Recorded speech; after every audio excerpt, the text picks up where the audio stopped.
sides. Also, the Steelers free falling. Let's go around the horn. You guys see they put the video out of the vaccine coming in through the hallway with our NBA music underneath? It's so good. So good. All those turnovers, questionable play calling. The first half with 7 passing yards for Roethisberger and his downfield inaccuracy. Also, the defense not being able to devour a third-string quarterback, Ryan Finley. Steelers have gone from 11-0 to 11-3. That's only happened 2 other times before in NFL history. Woody Page, around the horn to you. What is wrong with the Pittsburgh Steelers? And are you beginning to question whether it's fixable? It's a slash. Ben Roethlisberger, Randy Fichtner, the offensive coordinator, the people don't talk about. But when you have Roethlisberger having the worst opening half that he's had in his entire career, and anybody who saw that game would understand that, and you got Fichtner, who is not really calling a good game. He's not comfortable in this offense that he took over. They have had in their last 2 games, Tony, 6 of 26 that they've converted on third downs. I mean, this is a team that has totally lost its offense. They haven't been rushing the ball effectively. They did get Connor back, but that's not making a difference. But it's Ben Roethlisberger. He just looks old and tired last night. He wasn't trying to throw the ball away. He was trying to complete the pass, but it looked like he was trying to throw it out of bounds. I think, is this fixable? I suppose so, but you also have defensive problems when you got 3 linebackers out of the lineup. All right, it sounds like you don't think it's fixable, even though you said maybe there's a chance. George Sedano, same question to you. Is this fixable? It is not fixable, Tony, unless they have a time machine that they can put Ben Roethlisberger in and make him the quarterback he was several years ago. He's no longer that guy. If you look at their offense when they were humming, he was dinking and dunking, occasionally going down the field, but they had a run game to speak of with James Conner. And look, in this particular game, the run game did okay. They got 4.6 yards per carry from Snell. That's not anything to sneeze at, okay? That's a pretty good deal for them. And defensively, I think they're just taxed right now, Tony. They've been on the field a lot because Ben can't move the ball. So for all the discussion about offensive coordinators and coaches, look, if the guy at the position that matters the most can't execute, that's the biggest problem. Jackie McMullen, is this fixable? No, there's not enough time to fix it. And we talk about Roethlisberger. I think it is fair to mention he's coming off elbow surgery. He says he doesn't feel quite right. 1 for 12 were for passes 10-plus yards down the field. I will repeat, 1 for 12. The defense I'm giving a pass to, too many injuries. Guys like Dupree and Bush, they can't rush the passer the way they could before. But here's the biggest problem with the offense. It's completely out of balance, Tony. If you look at the first 5 wins of the Steelers, when we were all talking about an undefeated season or maybe a Super Bowl, they averaged 117 yards a game.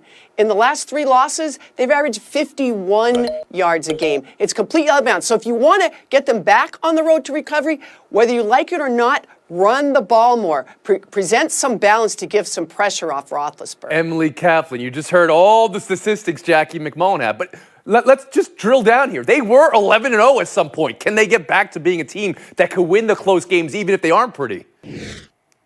You know, I think that fans tried to at first blame it on the offensive line. They tried to blame it on the run game. But it really comes down to Ben. He's the one that's making it so easy for defenses. Linebackers love dropping into coverage. Safeties love the fact that they don't have to respect his deep pass. And you know what? I'm getting annoyed by Ben's hubris. Like, he was talking to reporters this week, and he said it was phony or overblown to talk about a knee issue. And he said that his elbow was mostly fine. Well, if it is, he wouldn't be playing like this. So, no, I don't think this is fixable because the only thing that would fix it is time to heal. And that, unfortunately, can't happen until the offseason. Now, Mike Tomlin says he's going to talk to Juju Smith-Schuster about dancing on logos. Is that something, George, or is that just an easy pinata to hit right now as the rest of the team has real problems? Yeah, that one is definitely a Captain Obvious moment. Sure, we lost. We're going to blame the young guy because I don't want to put my quarterback on blast even though he's not playing well. And look, the last guy to know if he's still good or not is the aging superstar. When he looks in that mirror, he still sees the guy that won 2 Super Bowls. And that's the case across the board in sports. Jackie Mack, last word. Yeah, I understand what you're saying about Juju, but you know what? I've said it a million times. If you want to behave that way and do all those antics, that's cool, but you gotta back it up. And as our own Tony Reale has pointed out, more TikToks than touchdown. bad work.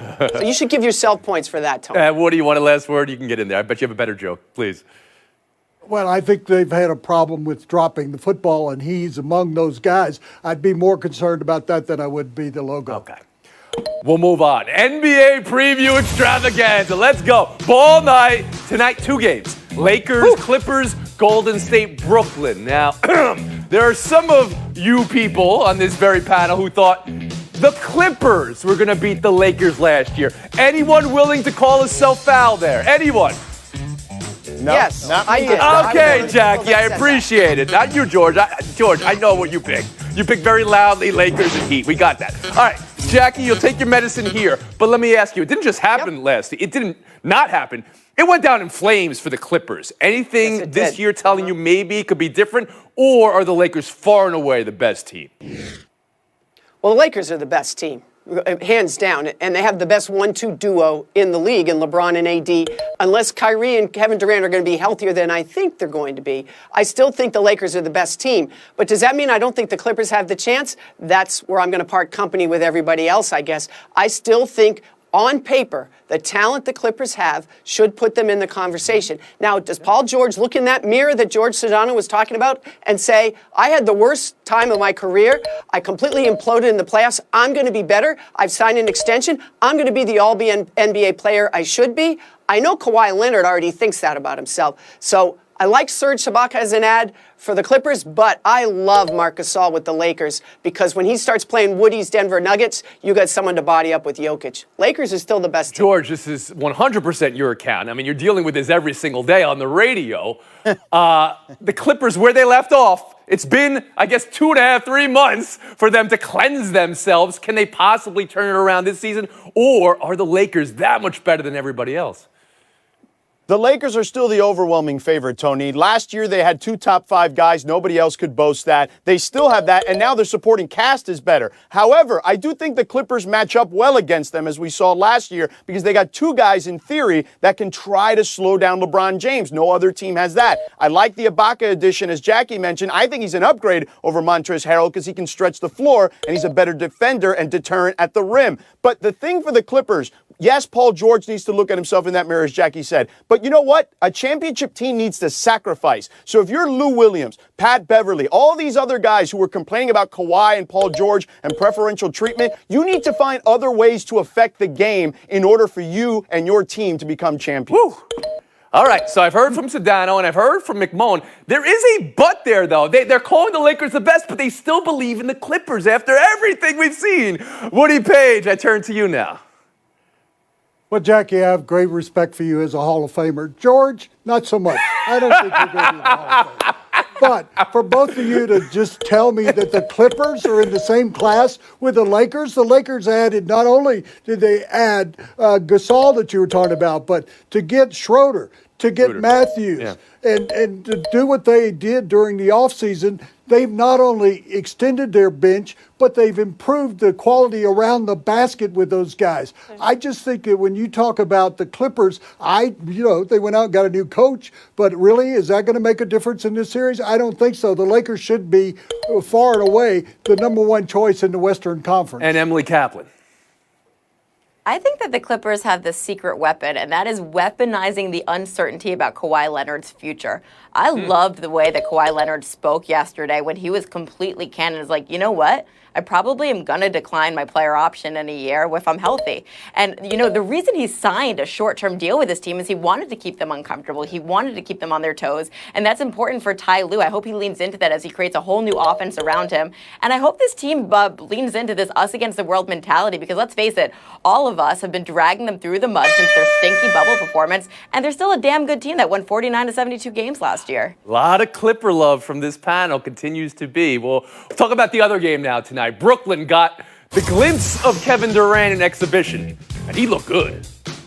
This team also has, checks notes, Kyrie Irving, burning sage. NBA GMs predicting Brooklyn will finish second in the East behind Milwaukee. Where are your expectations, Emily Kaplan? The issue with the Nets was never about their talent. It was always about their health. And what we've seen from KD so far is that, hey, he looks great. They're probably going to be a top 5 offensive team. The problem is I don't think they're going to be a good defensive team because KD's their only elite defenseman, and that could doom them in the playoffs. Jackie McMullen? Now, Brooklyn's an interesting team. They could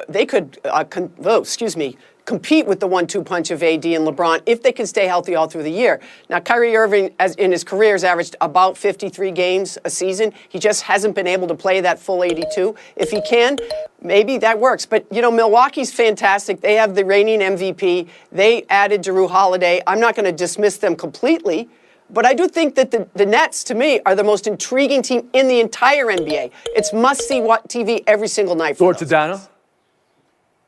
Tony, to me, the Milwaukee Bucks are going to be the best team in the regular season, except this is the thing. In the playoffs, we know they're not built to win. As long as Giannis Antetokounmpo can't hit a jump shot, okay, with consistency, they're not capable of winning. You like Brooklyn over Milwaukee?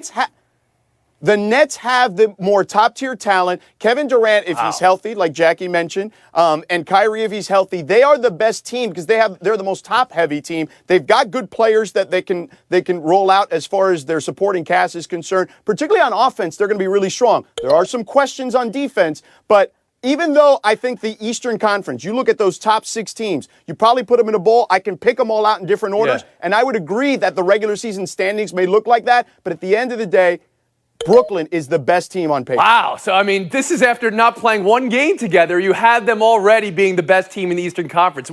Just think back wins in this to how that played out for the Clippers last year when you had a duo who hadn't played together. Woody Page, you're laughing. Go ahead. Oh, I'm laughing at George. He used the word "if" about 8 times in this conversation. Woody's on fire today. And if frogs had wings, they wouldn't bump their butts all the time. So why in the world would one guy who hadn't played in 560 days, the other guy played only 50 games last year, they're developing chemistry, they're developing whether or not their health's going to be any good, and you're just putting down Milwaukee Bucks who has a situation now where Holiday in. You're talking about a guy that's going to average 22 points. You want to put a duo out there? George wants to respond to you, Woody, at the horn. Let's do it. Jrue Holiday is a very good player. He's a 1-time All-Star. We make fun of Paul George, who's a 6-time All-Star and couldn't get it done. Jrue Holiday is not a good enough addition to help Milwaukee get over the hump, and Giannis still needs to hit a jump. All right, some cleanup here on aisle panel, I guess. Kyrie Irving did play 20 games last year, Woody. Woody, you had Schroeder. He's playing Christmas time. He's here on the piano instead of a Schroeder. And then now I've been waiting on this one. Emily Kaplan's going to lose some points here. She used a word that's banned. Also, she used defenseman. Defenseman. Real quick, MVP picks and Rookie of the Year picks. Let me hear them. George, Jackie, yell them out. Wiseman, Rookie of the Year. Giannis for the third time. MVP Luka Doncic. And Rookie of the Year Tyrese Halliburton. Buy or sell next. Washington quarterback Dwayne Haskins, quote, "It was irresponsible and immature, and I accept responsibility for my actions, creating a distraction during our playoff push," end quote. Photos of him at a strip club without a mask on made their way on Instagram. They were posted by a woman he was with at the club. The football team says they're handling it internally. This is not a good look, of course, for Haskins. Is it something more, George? Well, it's completely irresponsible for obvious reasons, Tony. But what I would say, it's also irresponsible in regards to his team and his teammates. Alex Smith is still dinged up. Their backup quarterback is Taylor Henneke, who played in the XFL. And, this was something that Urban Meyer alluded to when he came out into the draft, that the maturity could be an issue. Woody Page? Yes, I'm selling him and his irresponsibility there. But the good thing for the Washington football team is Alex Smith is going to be able to come back and Haskins can just sit at the end of the bench or be inactive. Emily Kaplan? I'm selling that he's going to be on the roster next season. The coaching staff already gave up on him and wanted to trade him. He's only starting because the other 2 guys are ahead of him. This is his second COVID violation. This one particularly egregious because they could clinch the division this week, and it's a potential revenge game for his coach. How does he get back? And Jackie, are you with Emily here that this is his end of his run with Washington? I think there's a good chance for it. And that piece of film you showed with the big C on his chest, I'll tell you, one of the first things I'd be doing this week, I'd take that C right off his chest. He's not befitting of the captain of my football team. Buy or sell too. Tony Dungy on Dan Patrick this morning. Dan, I am worried about the Chiefs. I really am. I think they're bored. I think they're playing with fire. I think they feel like they can do whatever they want to do. AFC playoff picture change with Pittsburgh free-falling, but hey, Buffalo is surging this week, and everybody else wins every week but never clinches a playoff spot. Woody, are the champs playing with fire, like Dungy says?